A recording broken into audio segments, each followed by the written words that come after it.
folks, ICE and Border Patrol's Charlotte's Web operation resulted in more than 100 arrests of people during the first 2 days of sweeping federal immigration raids. Now, here's the deal. Donald Trump has sent his law enforcement thugs into Mecklenburg County. Why? Because he wants to run what he calls blue cities.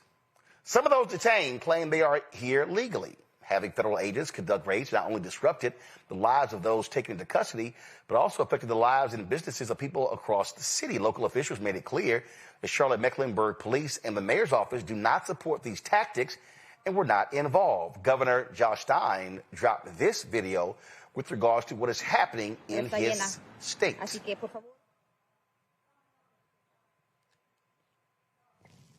Do we have the video of the governor? All right, give me 1 second. I'm going to go ahead and just pull it up myself. So folks need to understand, we've seen this happen in Los Angeles. We've seen this happen in Chicago, Memphis, where Donald Trump wants to pretty much tell these cities and states what to do. Now, keep in mind, he had the approval of the governor of Tennessee, Republican. Josh Stein, North Carolina, is a Democrat. Listen. Josh Stein. I wanted to provide an update as Customs and Border Patrol agents have been in Charlotte over the weekend. My team and I have been in regular contact with state and local law enforcement to ensure that they have the resources that they need to keep you safe. Public safety is our top priority, and our well-trained local officers know their communities and are here for the long haul. On Friday, before Customs and Border Protection came to Charlotte, I encouraged North Carolinians to follow the law, remain peaceful, and bear witness to what you're seeing. Thank you, Charlotte, for answering that call. To the CBP, if you know that we have violent criminals in Charlotte who are undocumented, we want them out too. Everyone wants to be safe in their communities. But the actions of too many federal agents are doing the exact opposite in Charlotte.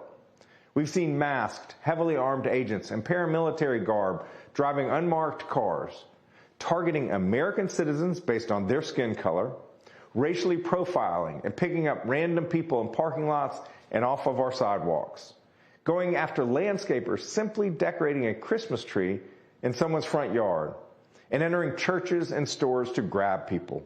This is not making us safer. It's stoking fear and dividing our community. I want to say a word about immigration. We are a nation of immigrants, and our state and this country is stronger because of our immigrant communities. Unfortunately, our immigration system is broken. But rather than fix it, the federal government continues to play politics with it. It is long past time for Congress to act. We need strong borders. We must hold accountable and deport anyone who has committed a serious crime. And we must create a path to legal status for those who've been here a long time, paid their taxes, and followed the law, especially our dreamers who came to this country as very young children. North Carolina, I know this is a stressful moment, but please stay peaceful. And if you see something wrong, record it and report it to local law enforcement. That's what we can do for our neighbors to keep each other safe. That's the North Carolina way. Thank you. All right, folks, joining us right now is Mecklenburg County Sheriff Gary McFadden. Sheriff, glad to have you here. Let's just be real clear here.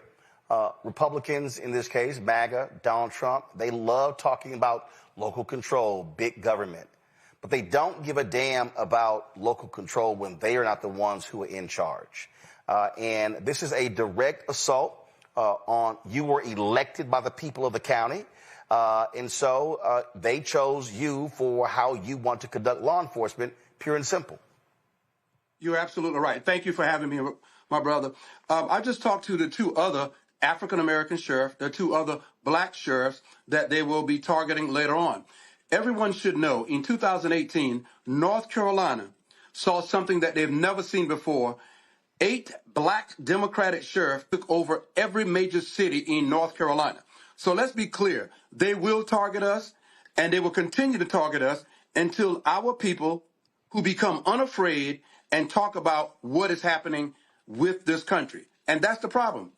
We're not standing up and saying this will not happen in our city, this will not happen in our nation. And until that happens, we're going to continue to see this. And I think that we were talking about this months or weeks or years ago. And to us, it's not a surprise. Not a bit. And let's be clear here. You are not against arresting violent criminals. Absolutely not. The problem here is when you have individuals who have shown their credentials, who've shown their documents, and then when you have, first of all, let's be real clear. We don't even know if these people are actually federal law enforcement. We don't know if they're Proud Boys. We don't know if they're Oath Keepers. We have their faces are covered. You have no names. You have no badge numbers. So we actually do not know if these individuals are actually federally approved, hired, trained law enforcement. You're absolutely correct. And that's the problem. But nobody, when I say it, I say, well, come and have a conversation with me. Let me know that you're in my city, my county. Show me your credentials, and then you can move forward. But we have to understand this. Immigration under what they're doing now is civil. It's not criminal. It's civil. But they use what I call the word salad to confuse you. So what they're doing now is simply questioning people on the street, and they're nervous because once you start circling these individuals, they get nervous. They pull out their ID, and it makes it Honduras. And at that point, they're going to say, are you an American citizen? With slight intimidation, then they take them in detention or custody, but it is not under the criminal guidelines of immigration. It is under the civil lines of immigration. Well, we've seen in New York and Los Angeles, them in the hallways, snatching people, dragging them away, threatening family members, knocking them to the ground, being extremely aggressive because Donald Trump has said to them, you can be as big of a thug as you want. You can do whatever you want. And don't worry, I got your back. He has given them the right to abuse individuals. You're right. If you see the videos, one example is the video that you have in the red truck. If you see the gentleman in the red truck, that is probably a national video that's going around. That young man in the red truck was already arrested or detained by ICE. And some process, they found out that he was a citizen.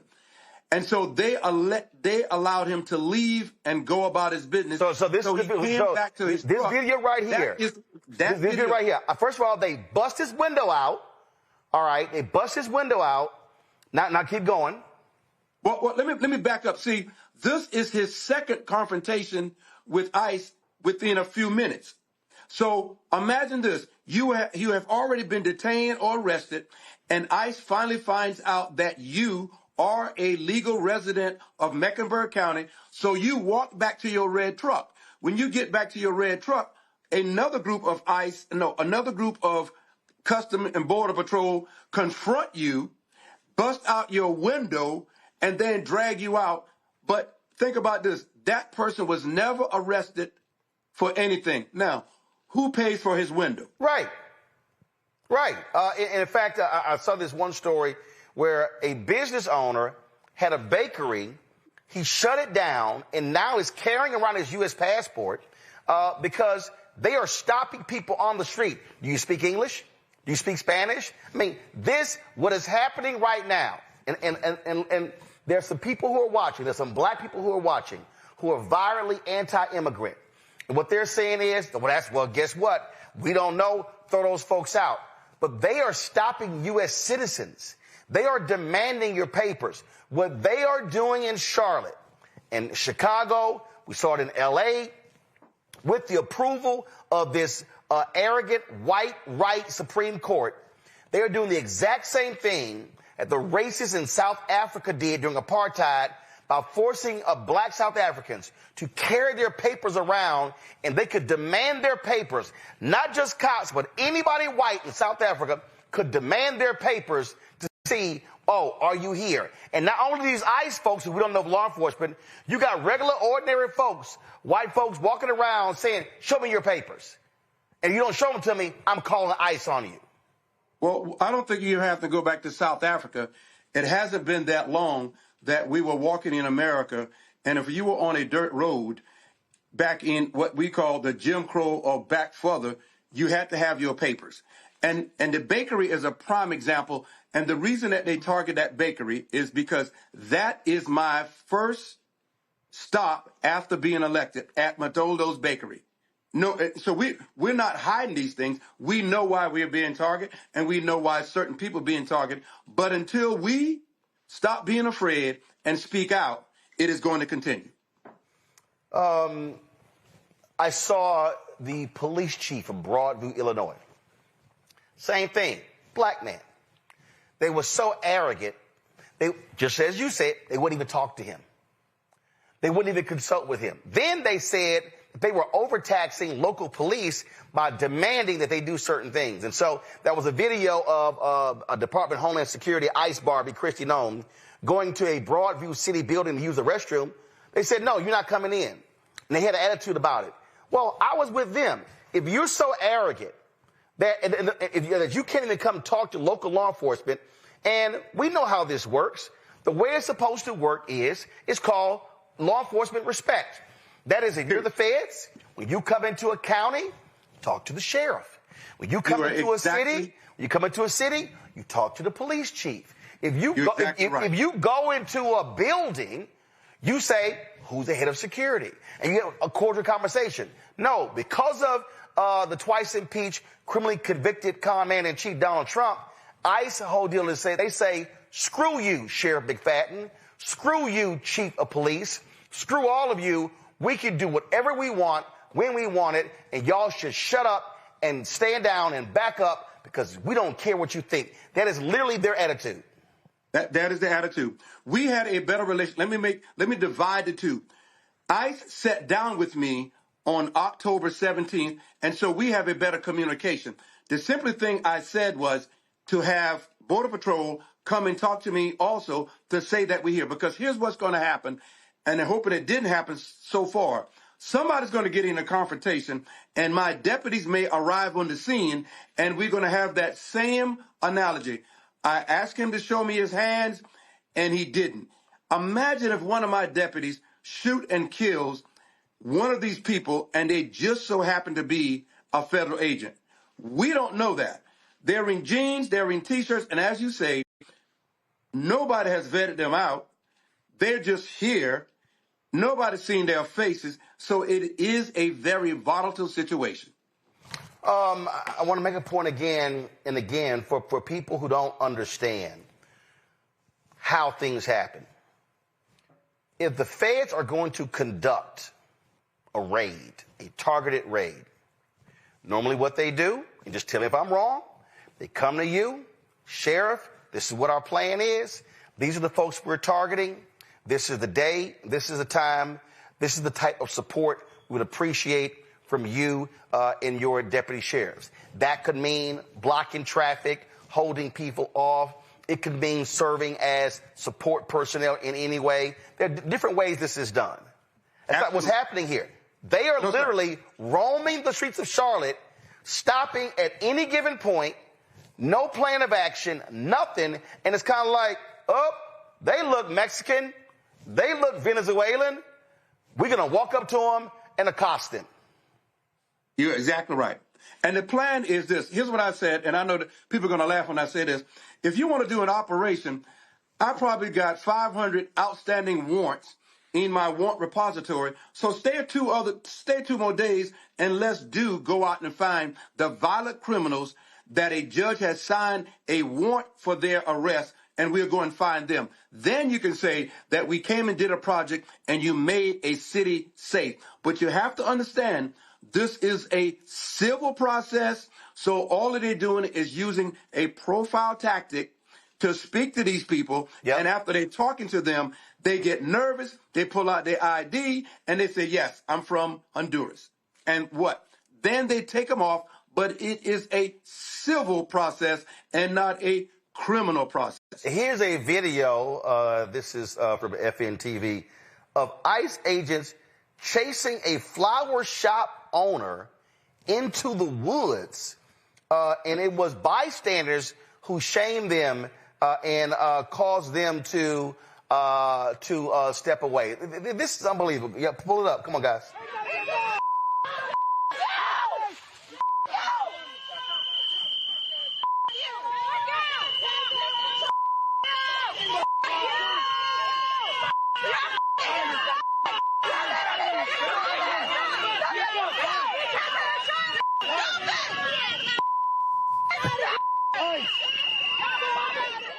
Again, they sit here and chase this guy into the woods. There was another, I think it was on MSNBC. Let's see here. And again, they love talking about. You know, what say. Here is this Commander Bovino. He talked about how an individual assaulted federal officers, but a federal judge in Chicago called the Border Patrol out and said they lied to the federal courts about the actions. In Chicago, we saw the videos of them rappelling down buildings, having young black kids tied up outside the building at 3 o'clock in the morning. 700 people arrested. We now know not a single person was charged. Sheriff, to be honest with you, to me, what this is nothing but a television show to Donald Trump. This is all about theatrics. This is damn the law, damn anything else. We want to create this impression that we are targeting these violent people. It's a television show. That's what we're seeing right now.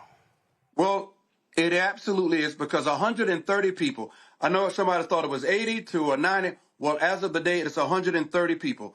Out of that 130 people, no one has come to the Mecklenburg County Detention Center being arrested. So these people are taken to a process area and then taken on to wherever ICE drops them off.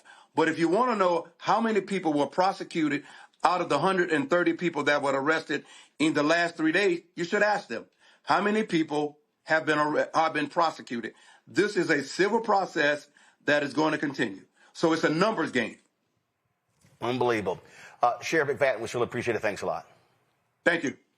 Folks, my pay on Dr. Ome Congo to being a senior professor at Lecture School of International Service, American University, author of Lies About Black People, How to Combat Racism out of D.C. Dr. Avis Jones-DeWeaver, author of How Exceptional Black Women Lead, Unlocking the Secrets to Creating Phenomenal Success in Career and in Life. Co-founder, editor-in-chief, Max Black Media and National Harbor. Mateo, the Justice Guy, legal and political analyst. Glad to have all three of you here. Mateo, I'll start with you. Thuggish behavior, pure and simple. And it has been blessed, it has been sanctioned, it has been ordained by Donald Trump, by the Republican Party. They do not care. They don't care about due process. They don't care about rule of law. They have no problem blowing up boats in international water, claiming they're drug dealers, and saying, oh, guess what? We're gonna be judge, jury, and we're gonna give them the death penalty. Now what we're seeing is them accosting anybody. If you look Latino, if you sound Latino, or it doesn't even matter.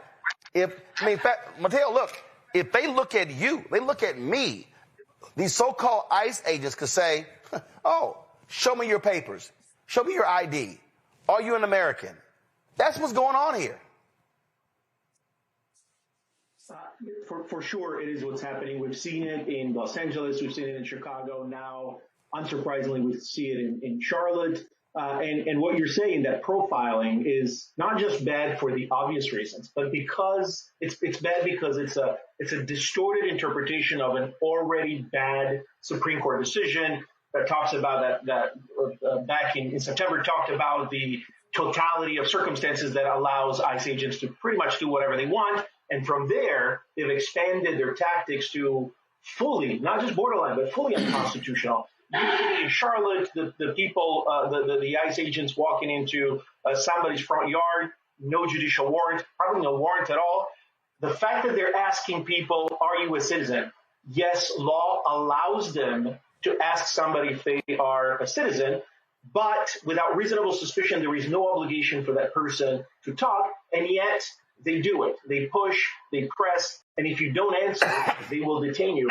That's not just illegal, that's unconstitutional. And yet they're allowed to do it by the federal government that has said, here's a badge, here's a gun, here's a mask, because apparently they can't even show their face, go out and arrest people. And I want to push back on something that you just said, that you think this is just a TV show or some spectacle for Donald Trump's benefit.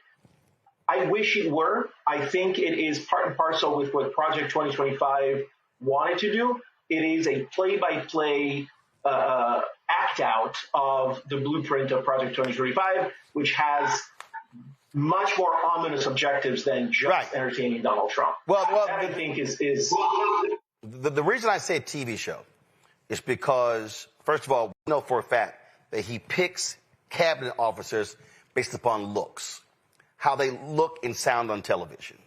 The other thing is that the lie was we're going after violent criminals, but they're not. So what he wants to do is he wants to be able to, when I say it's a TV show, show his supporters, see, I'm being tough. We're dealing with this problem.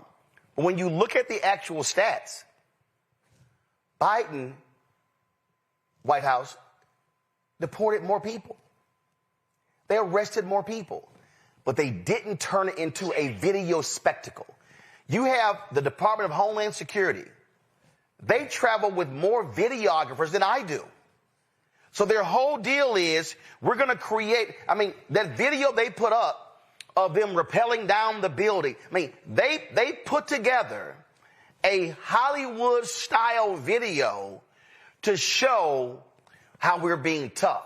So that's what I mean by television show, and they're trying to drop. Listen, Kristi Noem, we now know, she rewarded a dear friend with there's a $200 million taxpayer dollars. I'm going to bring Avis in on this. $200 million. They put together an ad campaign, and they're running commercials everywhere, largely on Fox News and on right-wing networks, which means they're funding those networks, okay, and running these ads about join DHS and Donald Trump is being tough, immigration. Avis, what we are seeing corruption, we're seeing illegal activity, we're seeing racist activity, and this is absolute, to Mateo's point, what Project 2025 wants, because what they want a white America. Absolutely. It's all of the above. What we're seeing right now is complete, just outrageous actions that are meant to terrorize Black and brown cities, specifically targeting Democratic cities and largely disproportionately cities run by Black leadership, and specifically having all these outrageous actions that are the most outlandish examples of racial profiling, violence inherent in this. And I do wonder, of the 1,000+ criminals that this man let out of jail the very first day he was put back into office, I wonder how many of them are wearing those masks. I really wonder how many of them are wearing those masks. As to your point, I wonder how many of them are Proud Boys or white supremacists of some other sort. And we also know, at least I believe, this is also about priming this nation to a point where people are feeling like having this illegal force, this military presence in our cities becomes normalized. It's about priming our nation to believe that that's just how it should be. It's about priming us to acquiesce to this level of oppression. But I have news for Donald Trump. As you showed in that package just now, people are fighting back. People aren't just going to roll over and say, okay, and wave some little white flag.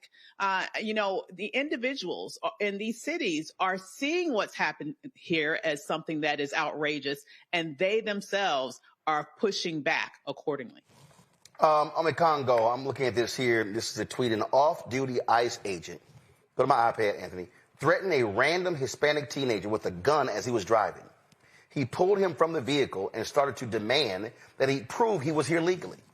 The ICE agent was arrested for assault, pretty much the same assaults we're seeing every day. That's one particular tweet. Then there was another tweet. U.S. citizen Maria Greeley, a Latina who was adopted, was walking home from work downtown when masked agents zip-tied her. They said she, quote, doesn't look like a Greeley.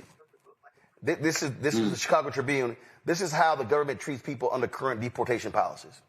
This is Trump's America. This is MAGA GOP America. This is what these people support, and their supporters on social media say, this is exactly what I voted for. Oh, absolutely. And then, of course, you have Supreme Court Justice Brett Kavanaugh saying that, yeah, people just walk up to you if they ask and you just say that you're American, they'll let you go. That's why people are calling these things, Kavanaugh stops. And I want to add to something that was said by you earlier as well, and by Avis as well, that about not knowing who these people are. Well, NBC reported way back in August that many of these guys did not pass the criminal background checks. Many of them have failed drug tests, and many of them couldn't pass the physical fitness test, and many of these people were still hired. So the fact that these guys could be Proud Boys or Oath Keepers, that's not something that's a pie in the sky belief, because we don't know what these people are, but they're not passing the exams. Now, going to this point of you don't look like a Greeley, the fact of the matter is we had a situation in Massachusetts where a white person who wasn't even an American called ICE on Latinos who are working at a car shop or at a car wash and got them arrested. So you're absolutely right. This idea, this mindset that they can just weaponize skin color in any way, shape, or form, they're all buying into it. It's not just ICE. It's not just Border Patrol. It's not just Trump. People in this country who aren't even citizens are feeling deputized. And let's add one more other point to the fact. When you throw Border Patrol in here, Border Patrol's supposed to operate like 100 miles or less from the border. This is Charlotte. Ain't no border that they could talk about. And so Nope. when the guy from MS Now contacted them about it, they said, well, there's an airport there. And they're using that as and if that's going to be the case, that means they can go into any city that they want. So the hustle is real, the racism is real, but like Ava said, the fight is real, and we got to keep reporting it, keep speaking up, and keep fighting back. And I think it's just cowardly that they're also just going to Charlotte because Chicago's too cold for them right now. Mateo, we have a phrase here we use, hashtag we tried to tell you.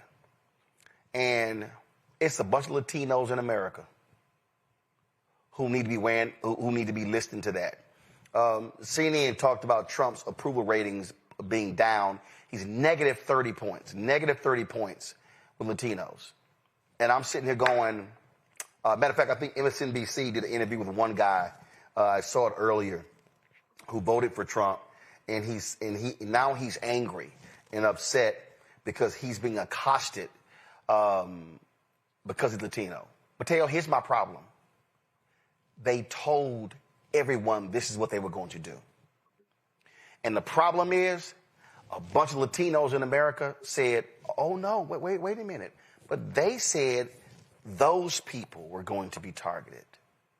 And so you've got husbands and wives and children and cousins and others, how they all are being, some people being deported, sent back. Go ahead and pull the graphic up. All these things are happening right here. This is a graphic showing you right here. Latino approval for Trump has dropped 41% to 20%, 21-point decline, the biggest amongst racial ethnic groups. 54% of Latinos focused on the economy and cost of living. 81% rate economic conditions as poor. 75% say Trump's policies worsen the economy. That's going to CNN. Well, Mateo, it's not like Trump didn't say this is what he was going to do.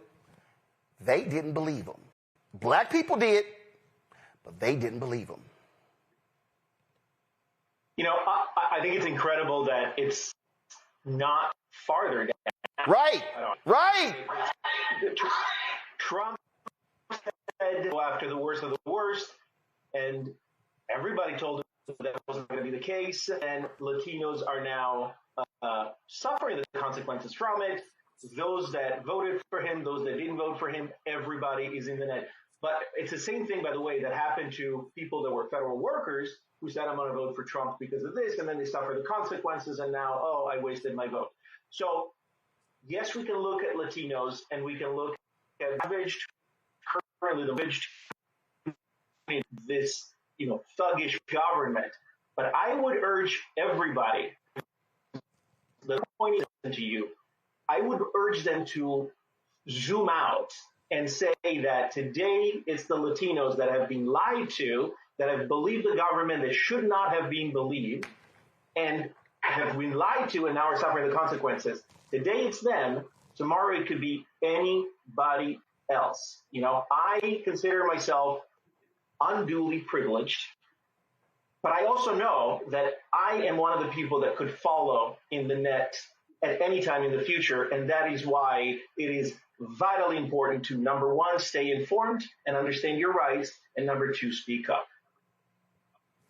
You know, I sit here, Avis, and I literally go, we told y'all. Like, what the hell you think? Y'all fell for the okie doke. Y'all, it's like he sat there and, oh no, he loves the flag, he's against abortion, and oh, he's our guy. I mean, remember the folks, the dude with, I think he's out of Houston. Was it Houston? He had the Trump burger. I think it was out of Houston. Yeah, he had the place called Trump Burger. That's right. Here it is right here. He had Trump Burger in H-Town. Well, they ain't hiring because that sucker's closed. They trying to deport his ass. I bet he ain't supporting Trump now. Wow. I mean, Congo, go ahead. I mean, I bet that Trump Burger dude, I bet he reconsidering his support now. Yeah, I would think so. Or shoot, at least I hope so. I've seen some stories where some of these guys are like, yeah, my wife's in detention right now, is about to be deported, but I still believe he's going to come around. I mean, the level of delusion with some of these folks is absolutely ridiculous. And as Mateo was saying, the surprise that it's not lower. When I look at all of these elections, like in New Jersey and some of these other places, like it should be 0%. But I guess it's going to take a little bit longer for some of these folks to figure out. But like Mateo was saying, like they can indeed come for all of us. And they are. I mean, there are black people who are in these lockups. There are black people who are being, deported as well. African Americans who've been detained, not just like, Jamaicans and Haitians or people who, expect, to be deported and locked up. This is why I'm so happy to see all of the people who are stepping up. Because I'll be honest, Roland, like I was really nervous about what the response from much of America would actually be to what Trump was planning. And to see the way that people have been stepping up, you mentioned the clergy, which we'll get into later, it's really powerful and it's necessary. Because if folks don't do that, him and Stephen Miller and the like, they're just going to feel like they can completely continue to roll over people. And so there's strength in numbers, there's power in numbers, there's power in knowing your rights, and there's power also in being informed. And that's why also what we're doing tonight is important, because people need to see that what's happening, but also understand what to do about it. And we can't say enough, just like the sheriff mentioned who we had earlier, that so many of these people are not being charged with anything. Yep. And that needs to be called out as well. There needs to be a lot more lawsuits to come just from that alone. Well, it's quite interesting. Before I go to Avis, I remember these folks right here. Well, let me find the best one, because, man, let's see here. Where is it? Because they were singing and dancing. Oh, y'all remember this here? The Cubans for Trump. Turn it up. Oh. Hold on one second.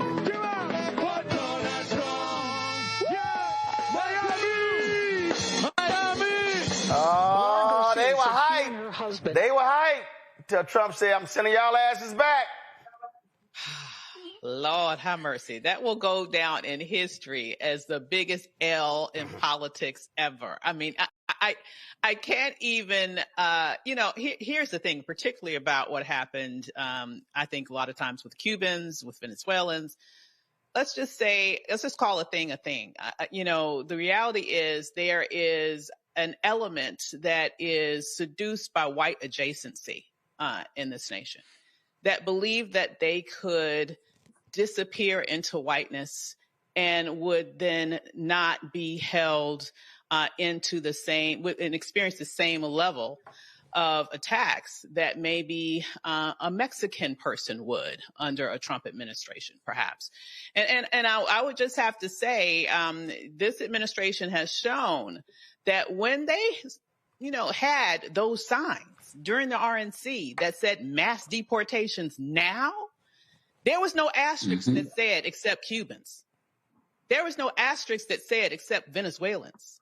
I mean, it is frustrating, honestly, as Black people to know just how the game is here, and to have had experiences with understanding the level of violence and complete injustice that can be wrought upon a people, and to try to communicate that to others, but only to see them reject just a completely better choice in an attempt to basically move forward and sort of, I would argue, anti-woman, perhaps anti-Black, perhaps, is an element of that vote. But ultimately, to see that come back to bite them, it's disturbing to see. But at the end of the day, I guess even the "I will vote for Donald Trump" people are saying that you thought you were different. This administration has shown you, unfortunately for you, but quite in line with what we could have told you, you're not. Well, folks are learning very quickly how they feel. Hello, I'm Isaac Hayes III, founder and CEO of Fanbase, and I'm here with a very important message. We are at a turning point in the Black community where we must have equity in the apps we use that scale to billions of dollars. But this time, we own the infrastructure, we own the culture, and we shape the future. And Fanbase is the future. Fanbase combines the free functionality of Instagram, TikTok, and YouTube into an all-in-one platform built for the evolution of social media and monetization. With over 1.4 million users, that's real proof that we are shifting the conversation of tech ownership and equity for creators. So right now, I want you to go to startengine.com/fanbase and invest today. The minimum to invest is $399. That gets you 60 shares of stock in Fanbase at $665 a share. This marks a turning point in Black ownership of social media. If we don't take this opportunity to own social media right now, we will always be customers to our own creations. And that can't go on. So once again, go to startengine.com/fanbase and invest today. We must own the platforms where our voices live, our stories matter, and where our culture drives the world. Thank you.